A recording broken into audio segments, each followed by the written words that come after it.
উত্তরায় মাইলস্টোন স্কুলে যে দুর্ঘটনা ঘটে গেল, এই দুর্ঘটনা অবশ্যই কাঙ্ক্ষিত না। এই দুর্ঘটনার জন্য আমরা বাংলাদেশ দুঃখ প্রকাশ করছি এবং যে সকল মানুষ মৃত্যুবরণ করেছে তাদের আত্মার মাগফিরাত কামনা করছি এবং যে সকল ভাই বোনেরা আহত রয়েছেন তাদের সুস্থতা কামনা করছি।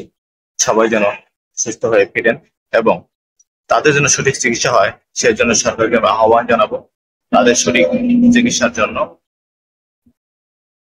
তাদের আমাদের সমবেদনা ছাড়া আর কিছু জানাবার ভাষা নেই।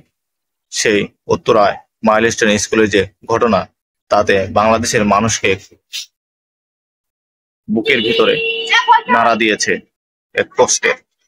সেই কষ্ট থেকে আমরা যার যার স্থান থেকে সমবেদনা জানাই এবং তারা যেন দ্রুতই সুস্থ হয়ে ঘরে ফিরে আসে সেদিকে লক্ষ্য রেখে আমি বাংলাদেশের অন্তর্বর্তী সরকারকে আহ্বান জানাবো তারা যেন সঠিক চিকিৎসাটা পায় সেদিকে লক্ষ্য রাখার জন্য আমি আহ্বান জানাই।